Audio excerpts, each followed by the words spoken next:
결론부터 말씀을 드리면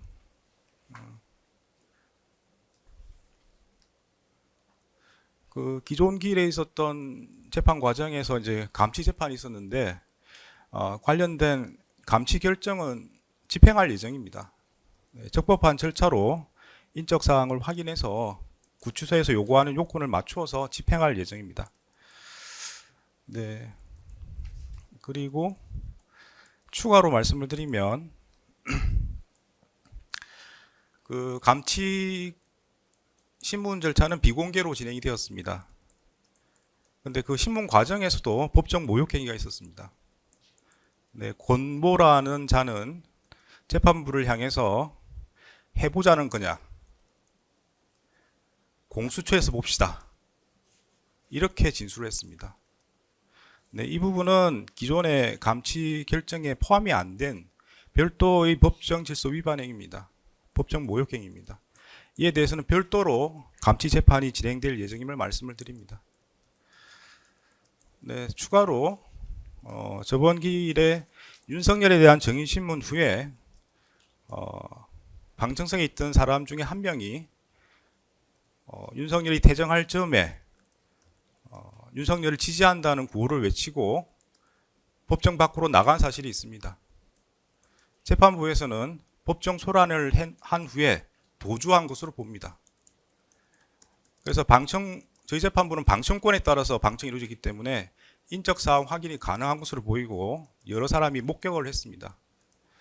그런 자료를 통합해서 그때 남자였고 두꺼운 검은색 겨울 외투를 입고 있었습니다. 그래서 인적 사항을 확인 후에 법정 소란을 일으키고 도주한 사람에 대해서도 별도로 감치 재판이 진행될 예정임을 알려드립니다. 조금 더 말씀을 드리겠습니다. 여러 가지 오해가 있는 것 같아서. 그 형사 소송 절차를 쭉 보시면은 헌법상에 보장되어 있는 진술 거부권의 행사를 염두에 두고 절차 진행이 가능하도록 규정들이 있습니다. 실제로 그래 진행이 되고 있습니다. 수사뿐만 아니고 기소, 재판 과정에서도 당사자가 진술 거부를 행사할 때도 그와 관련 없이 절차가 진행되도록 되어 있습니다. 유독 형 집행에서 개인의 이름과 주민등록번호를 요구한다는 것이 적절한지 한번 검토해 보실 필요가 있을 것 같습니다. 그리고 법원은 개인정보보호법을 충실하게 이행하고 있습니다. 재판부에서도 그 관련 자료를 알 수 있는 방법은 어떤 절차를 거쳐야만 알 수 있는 것이지 함부로 알 수가 없습니다. 또 어떻게 생각해 보면은 인적사항이랑 개인의 동일성이라든지 이런 문제는 원래 처벌받아서는 안 되는 사람이 처벌받게 되는 그런 상황이 벌어지지 않도록 하기 위한 것입니다. 감치라는 것은 현행범처럼 범죄 행위를 한 사람을 바로 구금을 해가지고 구치소에 인계하는 절차입니다. 그래서 죄 없는 사람이 처벌받을 수 있는 가능성이 거의 없습니다. 그런 측면에서 보면은 인적사항을 요구하거나 동일성을 요구하는 것은 더 완화될 필요가 있는 그런 절차입니다. 다른 사람이 이유 없이 처벌받는 그런 가능성이 거의 없습니다. 그 법원으로서는 법원과 협력관계에 있는 국가기관과 다투고 싶지 않습니다.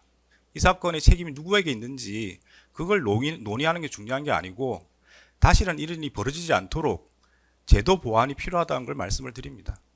그 점에 대해서는 법무부나 서울구치소에서도 말씀을 하신 걸로 알고 있습니다.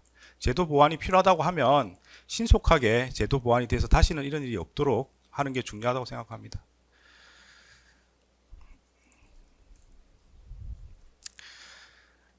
네, 상황이 이렇게 됐을 때 예컨대 감치 재판 중에 진술 거부권을 행사해서 인적사항, 구치소에서 요구하는 이름과 주민등록번호를 확인할 수 없을 때 어떻게 할 것이냐가 문제될 수 있습니다. 제가 여러 차례 말씀드린 것처럼 법정 질서 유지는 재판부의 의무입니다. 모든 권한을 행사할 겁니다.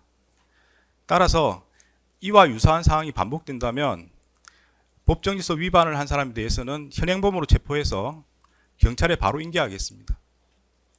법정 모욕 혐의로 형사 절차가 바로 진행되도록 하겠습니다. 감치 절차의 실효성이 없어지기 때문에 그런 상황이 되면 그에 맞추어서 다음 단계로 나갈 수밖에 없습니다. 따라 재판부에 부여된 권한을 행사해서 법정 질서는 더욱 엄격하게 유지될 수 있도록 하겠습니다.